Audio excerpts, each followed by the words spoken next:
okay, to this track. This is one of the new tracks. We're going to talk to him in just a minute, Stephen T. Robinson. So this is off his EP. And I am live. Welcome to Coffee and Conversations with LaKisha, with the guru, the big guy.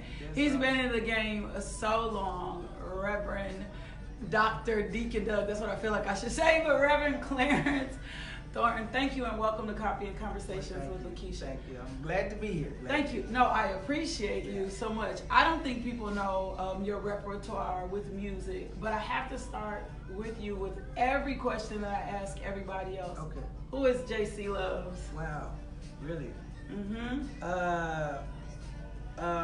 Well, JC is not my real name, but yes. I am a pastor. Yeah. I start there, and radio is my gift. Pastoring is my calling. Yeah. And I mean, radio being my gift.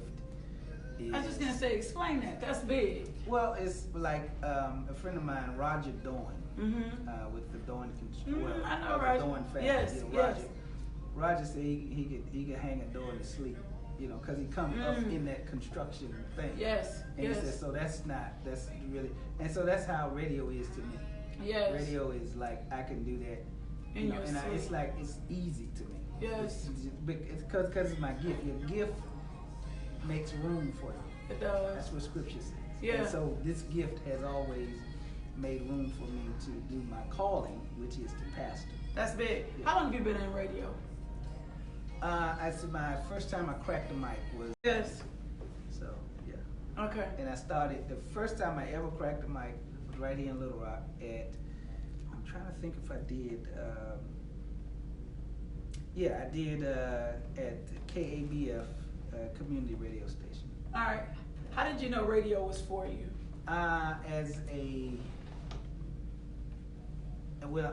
Music has always been a part of me.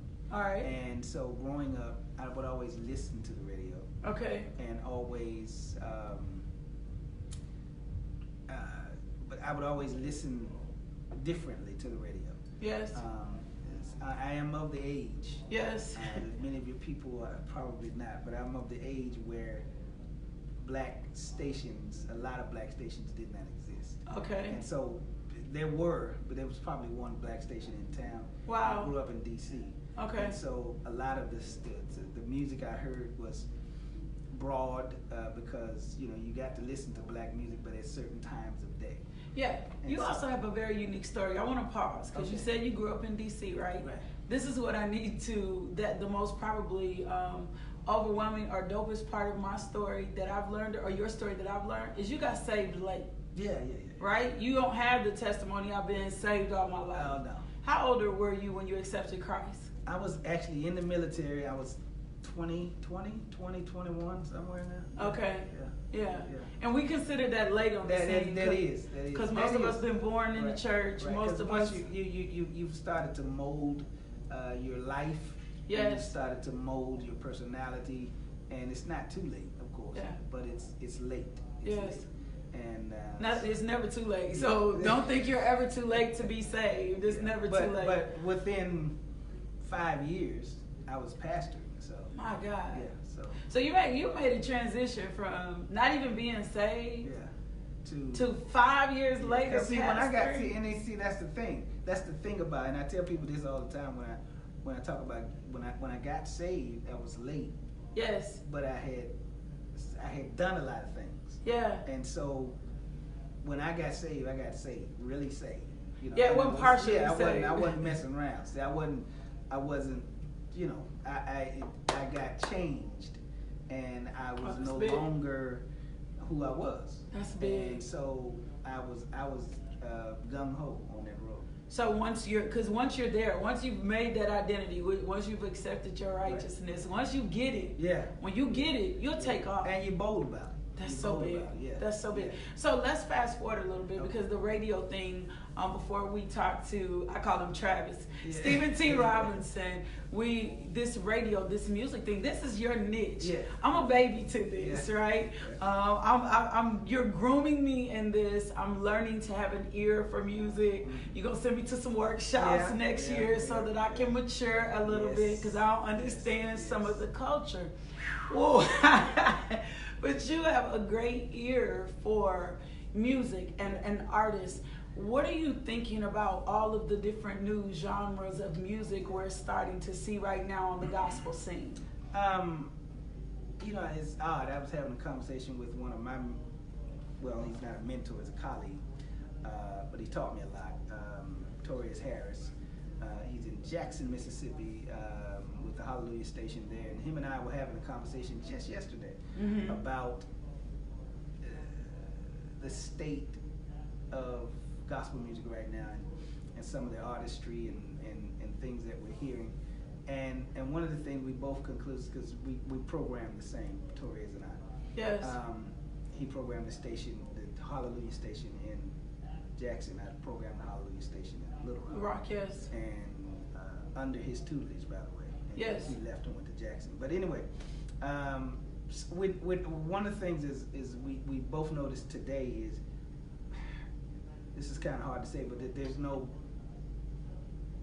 big mainstream artist except Kurt that's out there right Kirk now. Franklin, that's it. Yeah, That's it. what y'all believe. I mean, right. So these other, they're newbies. They're coming up. Yes. They're doing well. So you're saying this about Tasha Cobbs Leonard? Yeah. Well, Still a Tasha is a yeah. She's considered fresh on the scene. She's considered because if you mention Tasha's song, people will recognize the song, Yes. but they don't know who Tasha Cobb is.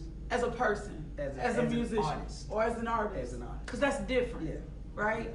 And there's a lot that defines artistry. Right. And as I'm coming into radio and I'm getting an ear for this, I'm understanding that there's a difference when people say, oh, I'm a true worshiper, right? Yeah. And then you see them in concert or you see them on stage and you're like, nope, you're a performer. Yeah.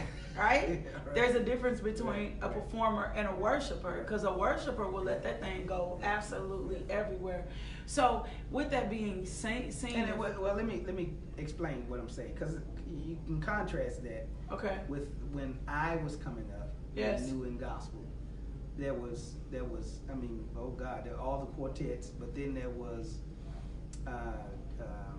you had artists you can identify, Vicki Winans and okay, and all the Clark sisters, Yep.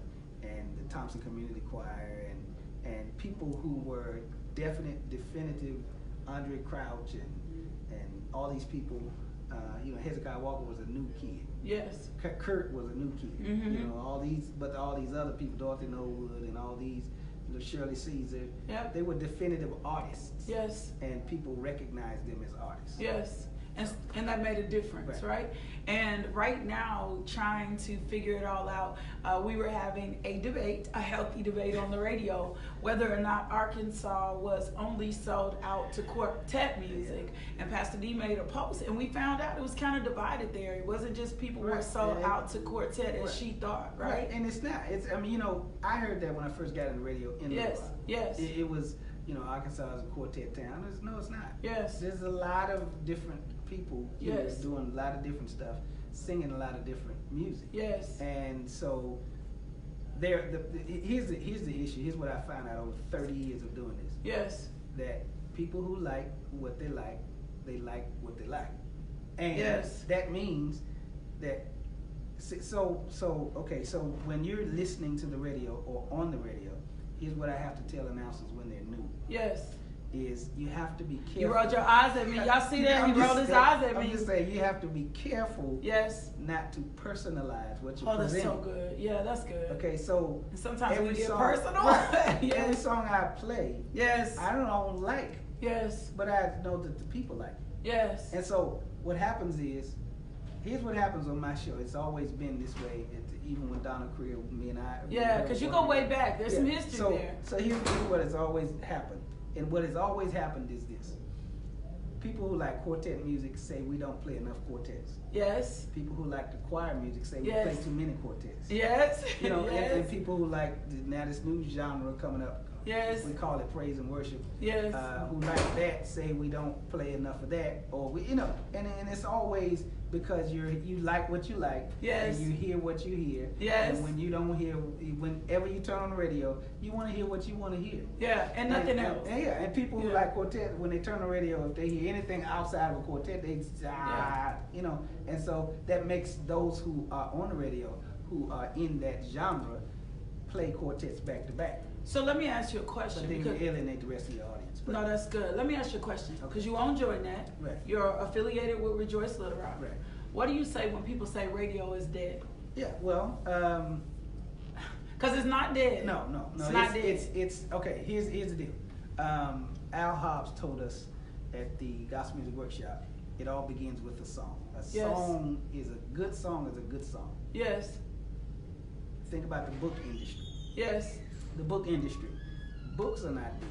No. A good book is a good book. Yes. Now the way you get your book is different. It's different. Yes. So and so even in the music industry as a whole, yeah, a song is a good song. Now yes. you're not gonna get it on an album anymore. No. You may not even get it on a CD. Mm-hmm. But it's still a good song. Correct. So the distribution of it, and yes. that's what's going on with radio. That's big. Radio is still radio, and a good presentation and broadcast is still there.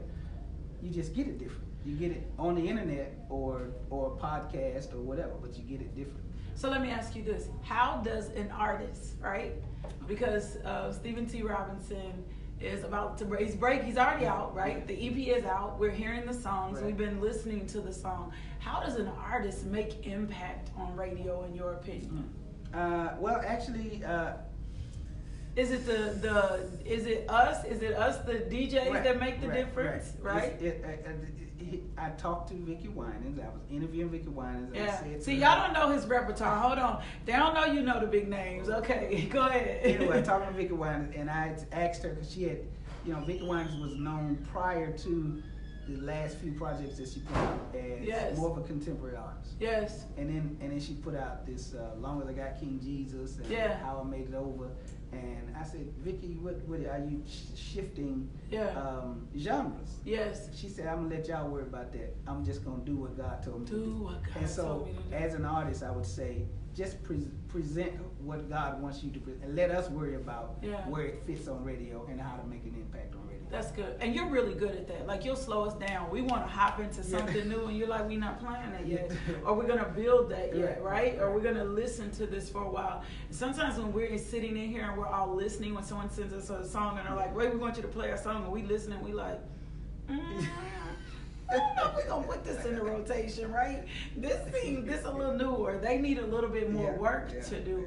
What gives you that ear? Like, what gives you the ear? I think that comes with time. Okay. Because literally within 30 seconds, I can tell if it's a good song, if it's a hit, if it's gonna make it. It's a hit, yeah. Literally. Now I'll let it go a little longer, just to make absolutely certain. Yes. But I can normally determine within 30 seconds. And I've watched. Yeah. And I'm like, he heard it, and then I have to take a little longer, right? And then I'm like, because I'm listening for something, and you have an ear to listen for total quality of the song, and I'm listening for what, the overall presentation of what the listener. Yeah, that's good. So now I'm finna get ready to put you on the spot. Okay. What do you think about the new EP by Stephen T. Robinson? Absolutely excellent. Okay. I think that see, here's what we're looking for.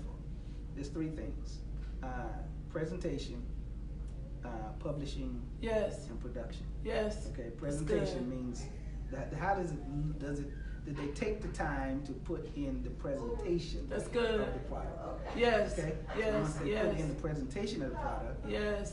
He did that. Yes. Excellent. Publishing, meaning is everything legal? Yeah.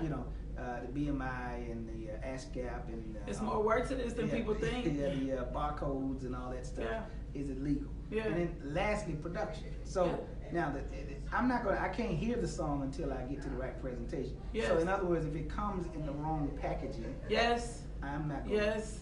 All of that makes sense. Yeah. You know how I am about marketing and imaging, right? Right. Anyway, right? And marketing and imaging will kill a quality product. Right. Right. And so when you get to the production, yes, you need to spend and take some time and ask somebody. Yes, that's good. Before, because here's what I taught a little class at the quartet division.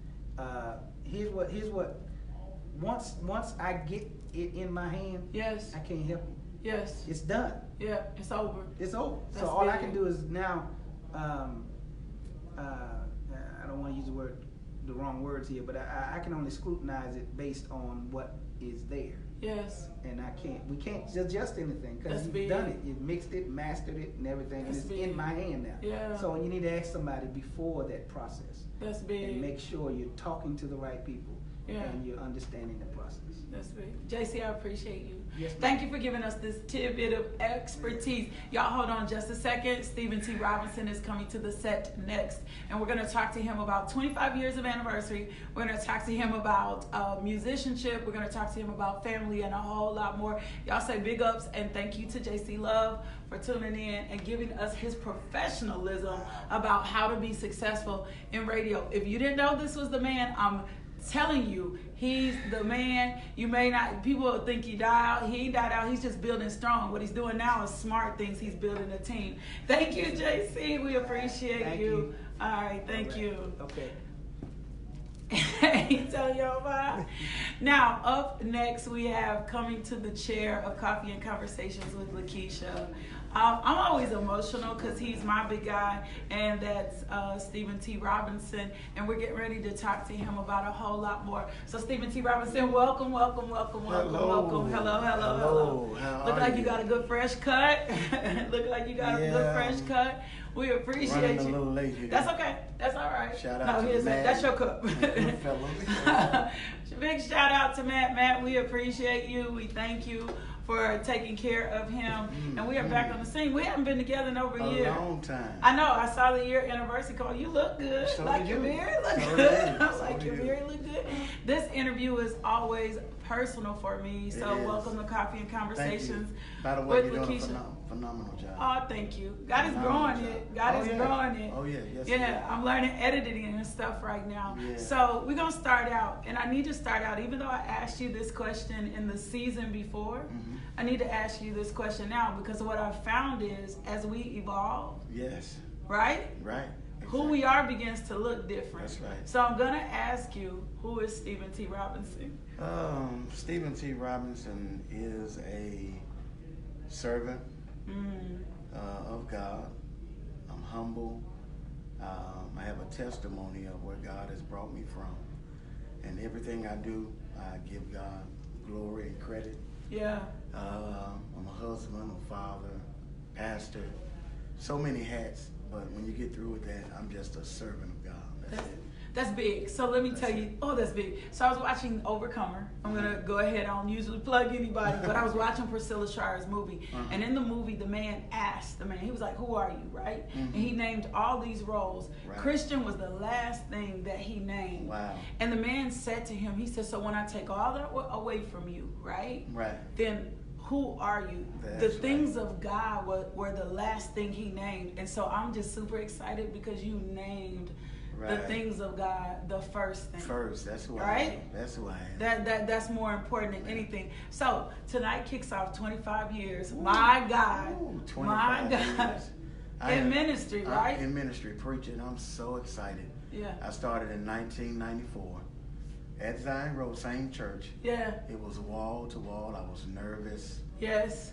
But the emotional part that I get is my mother introduced me. Oh. In 1994. Oh. I'll never forget it. Wow. So I've been reminiscing on all of that. Yes. And just where God has brought me from.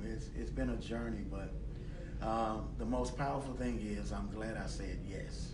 Oh, I'm glad you said yes too, because you've impacted my life and you've impacted your lives of your members and you've impacted your lives. We're gonna get into your music, but I want to ask you just a couple of personal questions because I posted something on my timeline the other day, and it was like every hour, 1,800 pastors throw in the towel. They give up. Why haven't you quit? I haven't quit because of the assignment God has given me, and plus there is a great unseen audience and seen audience that's dependent on me to keep going. starting with my family. Because Yes. if I quit, I will be a bad example for them, Yeah. for my wife, for my Yeah. children. So, and plus the mandate is on me. I talked Sunday about how Jonah wanted to quit, but God prepared a belly My in the God. well for him.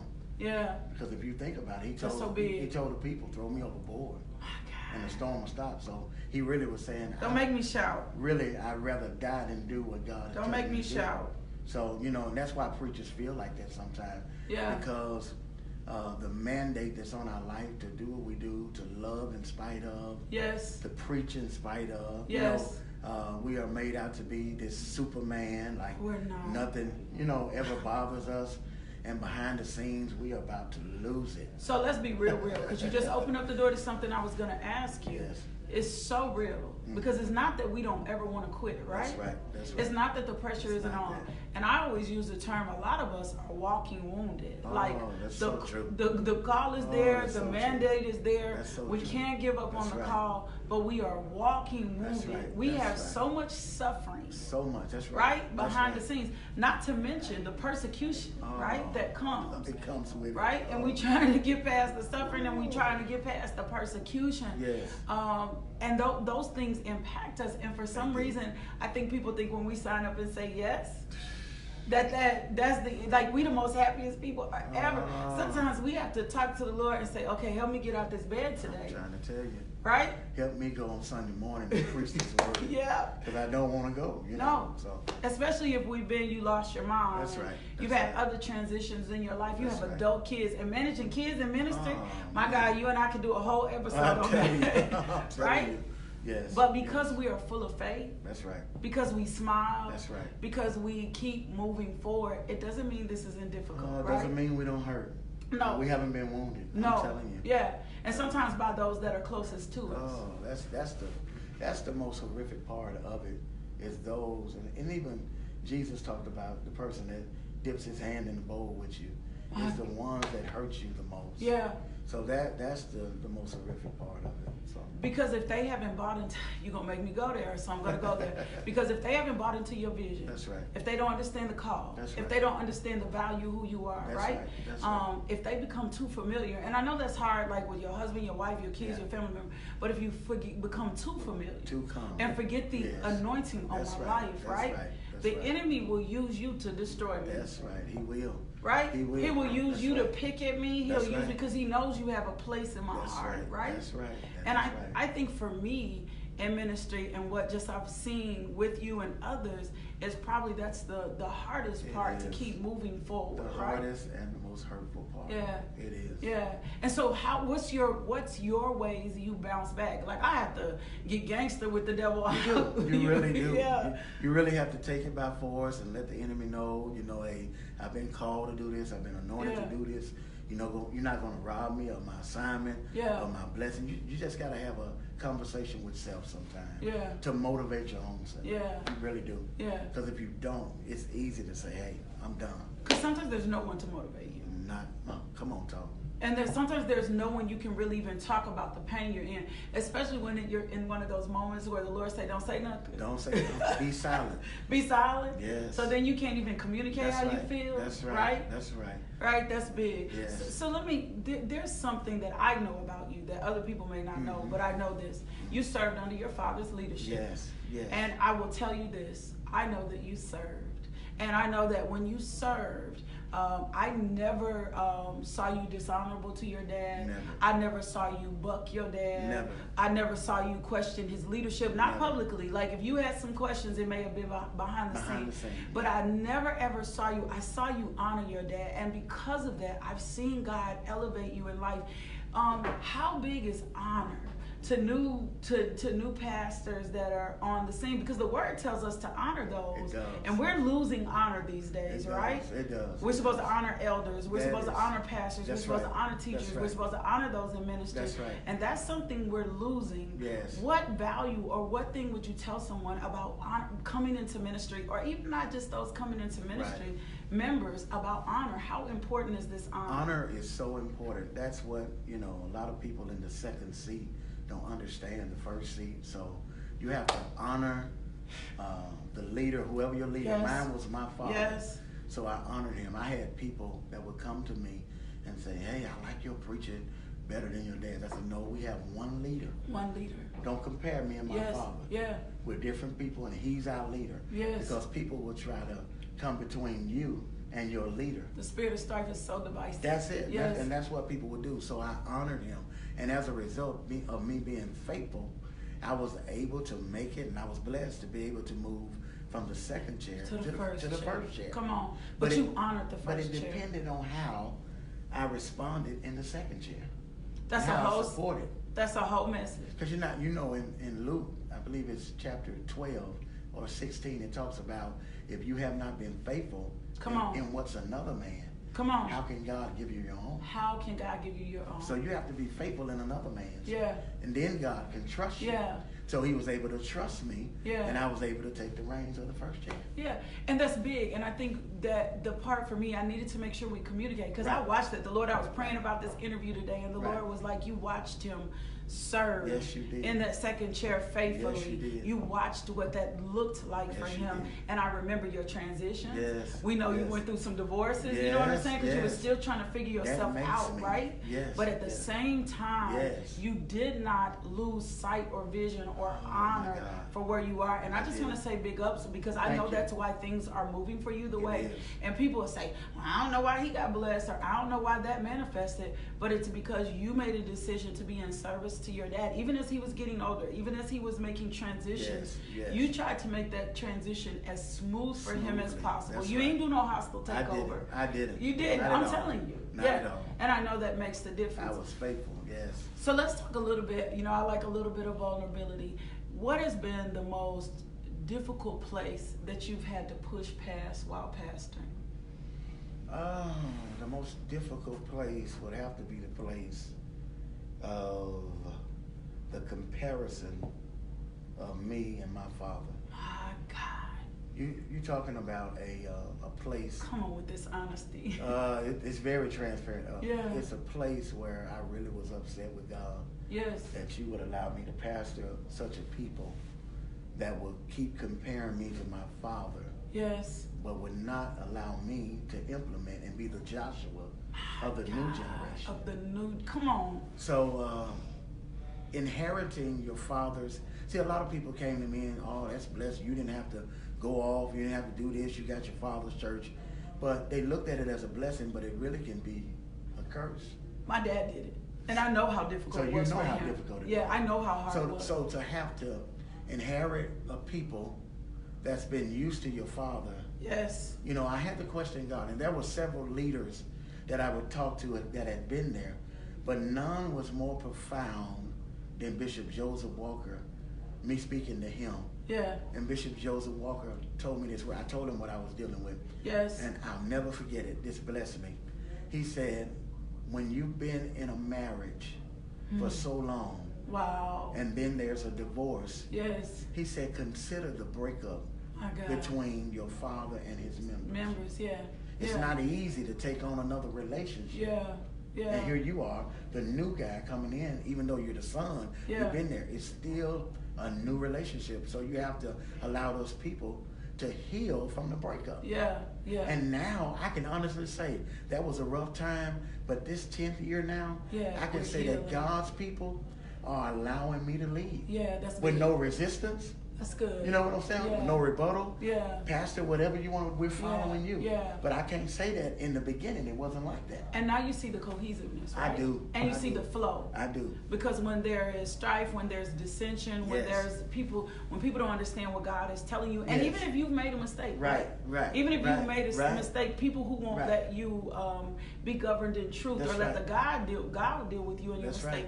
It hinders the flow. It does. It's not just in your ministry though. It will hinder the flow in your house as well. Come on, talk. Yes, right? it will. When you don't allow leadership to be leadership in the will. Places that it's supposed to be leadership, it will hinder the flow. It will. Right? It will. Yes, it will change things. So that's really big. Yeah. And we don't ever want to be compared. And there is a uniqueness to you that is not the same that was as your father. Not at all. Right? There was Moses and there was Joshua. Yeah. If you look at both of them, they led a totally different way. That's big. That's big. Totally different. But still on God's vision and God's plan That's for right. NZG, That's right? That's but right. still God's plans for NZG. So after 25 years of ministry, and now how many years of pastoring? 10 years of pastoring. After 10 years of pastoring, how does vision change? Like, do we start out with the same vision? I know it's an overall vision God gives you. Yes. But as the times are changing and Yes. people are changing and Yes. culture changes, then how do you adapt as a pastor? You have to adapt to the times and what's going on, what direction you're going in ministry. Yeah. That's so important. Yeah. Like our vision statement has been the same, but see, they don't even know this now. I'm live saying that next year we'll probably shift into another vision because we're heading in a different direction. Yes. You know, I've been stuck and you know, not really stuck. I've been stagnant right here at this vision because I wanted the people to grasp what we were trying to do. Yes. You know, so now, since they're grasping it and grabbing it, we'll move to something greater. Yeah. As the times evolve. Yeah. This is year 11, so it's time to move. It's time to move to something else. Yeah, I have a little thing, you know, like a little hip. You got to pay attention to what God is doing. Right. If I move, you move. Just like that. Yeah. Just like that. And that's so important. Right. That's why you got to live life by the Spirit, and that's why you got to be set on hearing God's heart. I think for any member. That's right. That if you are sensitive to the Holy Spirit, then it will not be hard for you to adjust to what your pastor is doing. And I also think that if you spend time in prayer, even if something is a little bit off kilter, right? If you're in that personal time, that personal time in prayer is going to heighten you to the sensitivity of the voice of the Lord for the house of God that you serve in, right? We did a leadership training at Canaan, and I started going through the vision. And as we were going through the vision statements and taking it, everybody was like, oh my gosh. And I'm like, at what capacity, you know, do we have to do this? Well, the only way we were able to see the vision as it was given to Apostle Craig Banks and Pastor Cheryl was that we've been spending that personal time in prayer, right? That's right. That's the only way you're going to be tapped into it. Absolutely. That's the only way you're going to make it. Absolutely. So let me ask you this, because this is one of the things that you're in 25 anniversary, and you said something big about a servant, right? Sometimes pastors can lose vision, right? And it's not, let me say this, it's not always because the pastor desires so, but it's the way the people elevate the pastor. How do you keep a servant's heart when people are trying to put you on a pedestal, when people are trying to make the ministry about you, when we know it has to be about God? And a lot of times we'll think the pastor is putting himself on the pedestal. People will push you there. They will. People will push you there, right? So how do you stay in servant mode with people trying to push you there? And anybody that knows me, you know, my members and anybody, I will tell you in a minute that I'm a servant. To God be the glory. I don't take any credit. I don't want them pushing me up higher than God, because then you're making me an idol. You know what I'm saying? And you're missing the instructions of God. Because you'll do what your pastor say over what God says. You know what I'm saying? And I tell my people all the time, don't put me on a pedestal. I'm a servant. I'm just God's man. I'm doing what he asked me to do. Please don't do me like that. I tell people that too. Please. I don't want you. Don't elevate me higher than him. Because if at the day that I walk in and my attitude is janky, right? And I'm jacked up that day, because we still fight flesh, right? That's right. And I do something wrong, then you're going to be offended, right? Because you put me in a place I should have never been in begin with, right? I never belong on the throne. Never. Never. Ever. I belong at his feet. There you go. Right? Because that's where the grace and the oil That's fall. where a servant and a worshiper. My God. At his feet. Now, so that's huge. So here's the next part of this, because you're not just a pastor. You're, I don't want to even say up and coming, you're there. You're an artist as well, right? And music sits in the center of your heart. But how do you balance between pastor? Because I've seen you're a great father. I'm seeing you be an amazing husband. You take time off. That's the thing that I love too, to go be with CJ, to help with music. But how do you balance between pastoring and the love of your heart, which is music as well? Well, you really have to prioritize what's important. And the first ministry is family. Is the house. So you have to, my people have not always been there, the people I lead. And now they're there when I tell them, hey, I got enough associate preachers and ministers to be here to lead the service. If I have to go minister to my family first, then y'all carry the service on. Whether it's a Sunday or Wednesday or whatever it is. You know, family, you have to make that fine line of balance between ministry and family, because one of them will go lacking if you don't prioritize and balance both. You know, I've been called by God, and that's my calling, and I have to recognize that. But I also, my family I've been called to my family as well. So you have to prioritize. That's big. That's big, and that's important, right? Yes. And keeping the balance in the house, and making time for date nights. Oh, you have to balance it. Yeah, making time and putting those things in the position. AAU basketball and parent-teacher meetings and all of those other things. Because I think it was Oral Roberts there was an article written by him, and one of the things that he was coming back later and saying he was regretting was the lack of time that he spent with his family. And I remember Joseph Prince really wanted a son, right? And I was watching his story, and he told the Lord, he said, if you bless me with a son, I won't preach as much. He said, I'll take time for family to raise him and to be his father, right? And he did that. And you know, and he said something, and it's hard for us. Sometimes we get sold out. Right now I'm a single mom, and I tell people all the time, because people come and they'll come preach here, and I'm like, I can't, right? And for a while I wasn't working on Saturdays because I just needed to spend time being their mom. That's right. Right? I don't ever want to get so caught up in the hype of, you know, how do I say this? Celebrity status. Come on now. Where people make you celebrity that you forget about your first priority. Which is family. So, you know, I don't ever want to say, well, I gotta go preach here. Steve J, I can't go to the AV. Sky, I can't come to Fayetteville. Or, you know, Kayla, I can't do this. Because I'm such and such. They looking for me here. No. You have a first priority at the house. Because marriage is ministry. It is. Your kids are ministry. That's your first. And if you hadn't gotten that, if you get that out of priority, you'll lose a sense of value in all of this. And the word says if a man can't rule his own home, he can't rule the church. So then, where do you insert music in this? Prioritize. Prioritize. Okay. You know, I have to, you know, because music is who I am. So, you know, when I have a dull moment, that's when I insert music, because I'm always thinking about music. I'm always writing songs. God is always giving me stuff and giving me songs that minister to me as well. Because musicianship a lot of times is personal. It is. Right? Your genre, the different things that you fall into, the type of music that you like. My palette for music is so eclectic. I'm always listening to so many different things, and I know you are as well. So 25-year celebration kicks off tonight, right? It does. Who we got coming to the table this weekend? My guy Ronzel Pretlow. He'll actually be here in a few minutes. And he's a powerful preacher. He came from out of Church of God in Christ. And he is phenomenal. And I saw him on Instagram. You know, my friend Pastor Lindsay had showed me, and so I just called him. I said, man, you know, I really love your ministry. I would love for you to come. He said, man, I'll be honored. So he'll be there tonight with us, celebrating, you know, First Baptist Sweet Home, St. John Lone Oak. And New Zion Grove will sing tonight. That's good. And it's going to be short, you know.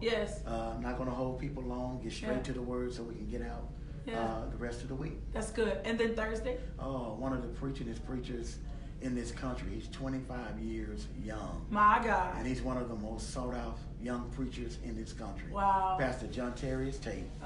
Will be all the way from Los Angeles, California, LA. You know how I feel about Cali. And Brandon Morgan and Fresh Voices will sing tomorrow night. Oh, that's awesome. And then Friday night, we're capping this off Friday night? Friday night is my brother, Dr. Bertrand Bailey. That's good. He sings on the EP with me on The Change Is Gonna Come. And he'll be here. I'm excited about him. And Little Rocks Revive will be singing Friday. I'm excited. That's so awesome. I can't get there tonight, but I can't wait to see it on Thursday and Friday night. I'm going to be super excited. You know, I got to support you. This like 25 years in ministry. I think this year made 18 years for me. You were a little bit before me, so I'm just like, I know, right? It's so different, and it's so big to see your growth, and I'm really waiting to see your growth as an artist as well. I'm so excited because we got a new music coming out when on my birthday, January 27th. It is going to be phenomenal. January the 27th and 2020. The name of the CD is I Still Have My Smile. There's so much behind that. Yeah. You know, you mentioned it earlier, out of all the divorces, Yeah. out of all the turmoil, Yeah. the troubles and trials I had to go through. Yeah. Maturity, growing yourself. Yeah. Growing myself. Yeah. Getting through all of the disappointments. Yeah. From friends and Yeah. family that say Yeah. they support and love. Yeah. And so my message to the devil and everybody is, I still got my smile. I still have my smile. Come on. Oh, I can't wait. I don't think the journey, like everybody talks about Job's story, but we have our own people who are actually our own Jobs and our own individuals that have experienced their own thing. And I don't think people really realize when we say yes. Oh, that's so important. People don't understand when we say yes. When you say send me, I'll go. When people be begging for their purpose and Lord push me into my path, persecution is gonna. I tell people all the time, it's worth it because I know I'm doing what God wants me to do, right? And let me but persecution gonna come. It's gonna come. Now let me share this little snippet from Sunday that I shared. Yes. About Jonah being in the belly of the whale. It wasn't until he said, God, yes, I'm ready to do what you asked me to do. Watch this. Watch the revelation. Don't make me shout. Watch the revelation. It wasn't until he said yes that the whale got sick of him and vomited him out.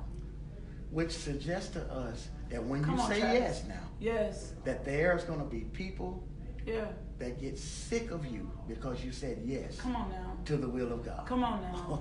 I know that. I know that to be my personal testimony. Oh, and you gotta prepare yourself mentally. That's right. Right. That's right. There's some people that's gonna be mad. Yes. They're gonna be upset. Yes. They're gonna be gonna say you doing too much. That's it. Come on now. Just because you said yes. That's it. Because you made a decision. Lord, I'm going to sell out for you, right? There you go. Because even as you transition, even as when you're younger in ministry, you're a little bit more tolerable of some things. Yes. But even as holiness takes over you, right? That's and you begin to start, you said something big. This was in a personal conversation the other day. You and I were talking about letting love lead. Oh, wow. And you and I kind of have always operated in the same temperament. I love when you say that, go be loved. Yeah. But now it's like, I got to make a decision that if I'm really going to walk this out, then my supreme fruit becomes love. Because that's what he said, right? It does. It has to be love. Yeah. It can't be anything else. It has to be love.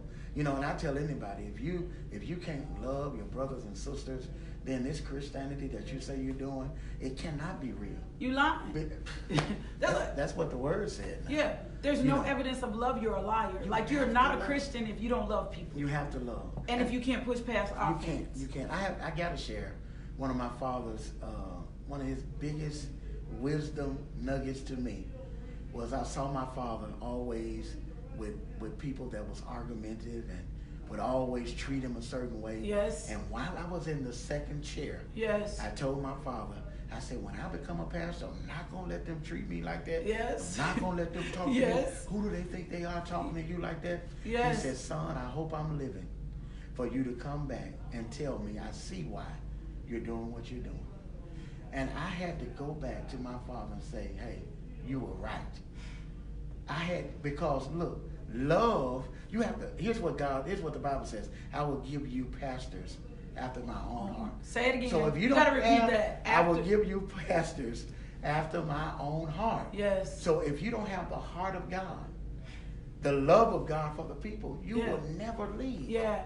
And when we were more immature, right? When we were more immature, we didn't understand it. It was like you said, right? We didn't understand. We didn't get that. Now it's like, no. And it's hard because people, I've had people in my ministry be like, somebody said something about you. It don't matter. It doesn't matter.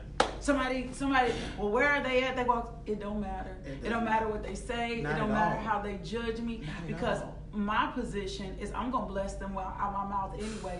The growth and maturity in me, I'm going to pray for them anyhow, right? That's what he tells us to do. That's it. To love and pray for people. Yeah, and when people think blessing, they think it's all, well, I'm going to send them a flower. No, bless them out your mouth. There you go. Yeah. That's what bless them anyhow. Cover them and protect them. There you go. Yeah, somebody was talking about me and I found out I just got in a position. I said, Lord, bless them anyhow. As a matter of fact, let me stand in the gap for them, right? That's right. I said, because actually your word also says touch not my my anointing, That's and they done right. put their mouths That's on me. right. So That's I'm gonna right. ask you, give them some mercy. I'm You're gonna ask you, blessing them. give them some mercy. Don't That's do a what form of you blessing could them. do to them, That's right? blessing them. Yes. Right? Don't what you do. Yes. That's really big. Leave the people with something. What would you tell anybody first coming into ministry to get to the 25? Because people fall away from it. And even for people who want to pastor their own church, because you never ran after an NZG, it came to you. I know that. If somebody else lies on you, I'm going to be the testament for you. I can fight for you. You ain't got to fight for yourself. I can fight for you, right? Yes. It came to you. Yes, what would you tell somebody who is in ministry and they're fresh and they've accepted their call and they're aspiring to pastor? Because I ever think about aspiring to pastor anyway. You got to know that you called to pastor. Right? I have the spirit of an evangelism. I have a heart for the people. It's different for me, right? Because as an evangelist, we want to come in, cut that up, whatever it is. Because if we be honest, we really didn't say yes at first. No, I didn't want to. Any you know my story. you actually pulled me. I did. You pulled me. Like, I don't even know if you know how instrumental that was. Like, after Jermaine had died, I was just going to focus on teaching. That's right. Be this college professor. And you called me one day and was like, what you doing? I said, well, I need you to do me a favor. I'm like, okay. And you ain't got to be no member of my church to do this. And I was like, what is he about to ask me? I need you to come over here and help me teach Bible study. That's it. And I was like, what is he asking me? And you were like, I just believe God has something for us to do in ministry together. And I was like, I couldn't even see that in me, right? Yes. I didn't even believe that about me. And I was so still distraught and still hurt. But you saw what God was trying to do in the further development of me, right? I knew he had a greater work for you. Yeah, I appreciate that too, because I didn't see it. I wasn't interested in ministry. I wasn't interested in the call. I wasn't trying to be there at all. That's right. I didn't want no part of that. So what do you tell the... I would say stay faithful to the call. Stay faithful to your leader. Because there's going to be moments when it seems like things are not moving. But those are times for you to have that relationship with God, and don't just study to preach. Study to live. Study to live, because if you study to live, then when you preach, it'll already be in you. Not just to preach a sermon, but you have to stay faithful. You have to, and I love Galatians 6:9. Don't be weary in well doing. Because in due season. See, that's what happens. A lot of people, they miss it and they give up and they go grab anything before due seasons come. And you cannot do that. You have to wait on God to give you your own assignment. But if you can just wait on him and endure, but here's the key thing. Please, whatever you do, be faithful. Because God honors faithfulness. I use the word consistency. I'm going to share a post after we do this, because the lights and all the things that you're seeing now in the studio and the radio, it was nothing I sought after. I just focused on what God told me to do. And one thing after the other began to fall in place. Does that make sense? Like the next thing I know, somebody donated me lights. The next thing I know, JC was calling me and was like, you really need a spot on radio. Then he was calling me saying, let me pull you into this other segment on Rejoice Little Rock. I never sought after any of this, right? It comes to you. When you're faithful, it comes to you. And I had to learn that. I used to think it was about moving and shaking, and I had to push my way into something. You do not. It's all about being faithful, and everything will come to you. Your due season. Even when people look like they're succeeding, and I always tell this to people, when it looks like, because even when it looks like people succeeding, this week we talked about jealousy. And jealousy is not as what we thought. Jealousy is anytime you aspire to have what someone else has, or if they're doing something you really want to do, right? So we'll evoke a little jealousy if we see someone excelling or doing well or doing things that we do. Even when jealousy is primping you to push forward, right? Or your insecurity is causing you to do some things. You got to wait on the Lord. That's right. And even though someone may just come in ministry and they may get a church before you, and you've been preaching 30 years. You see what I'm saying? It don't matter. You know what I'm saying? Some people matter. have a tendency to get jealous and get upset. God, you forgot about me. No. He didn't forget. There's something. God has something strategically tailor-made for everybody.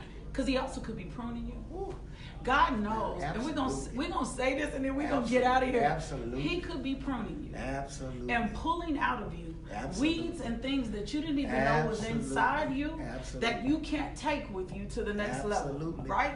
Absolutely. There may be an integrity issue, there may be a character issue, there may be a sexual immorality issue. We're gonna keep it real. That's there right. may be things he needs to pluck out of you at this level. Yes. Because once you get to the next level, if that's inside you, the enemy's gonna come forward. That's right. He's coming forward. And he's gonna use it to That's exploit right. it, right? That's right. That's why the scripture said, judge yourself. That's powerful. Absolutely. You know what I'm saying? Judge yourself so you don't have to be judged, so you don't have to be Absolutely. exposed, right? Absolutely. Right? And so that's very big. And sometimes we want to get out there when God's like, let me just get this stuff out of your That's heart. right. That's So right. that when you make the transition into That's the next right. level, That's right? It'll It be looks all different. That's right. I appreciate you. No, Look, I appreciate you. And we always, I think you and I need to figure out how to do some podcasts together, We need because to. every time we get together, it's just this thing. It's like the Yeah. dynamic duo. That's right. Something just takes off in between us. That's right. We both are hungry and thirsty Yes. for the word. We're both avid readers. That's right. Every That's time, right. now I will tell you this: anytime you drop new books, I'm jealous. I'm like, he didn't tell me he was reading. He didn't tell me he was reading that, because our library is so Oh, yeah. massive. Love it. Right? I'm Yeah. like, if we put our libraries together, this Oh. would probably look completely crazy, It would. right? It would. And I don't think people know how much you read, but you Oh, I are love always in a book. You're always I love carrying it. books. I love it. I love But it. I know that's also what's grown you and giving you the wisdom, the knowledge, and the understanding you Yes. need to lead in this generation. So, if you want to be a part of the 25th anniversary celebration Please. of Pastor Stephen T. Robinson, we're at 404 Wallace Wallace Street. See, North that's home Little for Rock. me. You know North it. Little Rock, Arkansas, New Zion Grove Ministries. We would love for you to join us Wednesday, Thursday, Friday. This isn't his anniversary. This is the 25th celebration of the call that's Yes. on his life. We would love for you to join, to be a part. Yes. We would just love to have the opportunity for us to share in this season, in this celebration. I want to say a couple of shout outs before we get out here. We thank you, Uncle Ulysses, for Yeah. you walking in your My call. hero. Right? Because Yes. your call set something off in this family. did. It Right? did. It Like, did. I don't think people understand, everybody in this family owes homage to him, And right? even this whole state and this nation. Yes. He's one of the senior statesmen. Yes. That's still around. Yes. And we want to pray for Dr. O.C. Jones' I family. saw that. And he was another one. Yeah, I saw let's pray that. for I was like, my God. Along with him and Pastor Yes. Easter. Yes. They're all, transition. But we, Yeah. Michael Perkins, all those people. Yeah, that made a difference. Who Yes. led the way and Yes. who taught us, and I learned integrity and character. And it's funny because when I transitioned to radio, you were taking him to the doctor's Oh, appointment, yes. and he said, "I know that He voice," did. He did. right? So that was He did. big for me. He He was said, like, "That's "I Keisha." know, I know that voice," because I Uh-huh. feel like he opened up the door Oh, of an he did. opportunity for me. So we got to shout him out. Big shout out to your wife, Kayla. Hey. Hey to Sky. Hey to CJ. Hey to Khalil. Hey to the entire NZG Maurice. family. Hey to Maurice. I forget about the grown men Yeah. sometimes. Big shout out to Maurice. Hey to the NZG family. Thank you for all of you who have been family. supporting him for 25 years. Thank you for, now I'm going to call for some because I like for seed to be sown. If somebody wanted to sow a seed to you, what's your cash app? I'm dropping that today. $ PSTR1 all caps. Yeah, so bless the man of God for his 25th, for his diligence. Sow a Starting with seed Pastor into- J.C. Love. Yeah, starting with Pastor J.C. Love. Go on and bless the man of God and sow a seed into his life. I believe in sowing seed into his Thank you life. so much. We love you guys. Thank you for this special edition of Thank Coffee you for and this Conversation. Thank you for Oh, this I'm opportunity. excited. Yeah. Don't forget, I'll be back here Saturday with author Nicole Garth. And who knows, I might set up shop. You might get to see me do a couple of interviews this weekend while Right, we're at right. the 25th Right. anniversary, and let some people just shout him out. I love you guys so much. You know what I'm about to say, right? Go be loved today. Let someone experience the love of God through you because of God's faithfulness, Go right? be loved. Yeah, go be loved. We love you, and we'll see you here Saturday morning at 8 a.m. And for those of y'all that do the devotional tomorrow morning at 5 a.m., peace.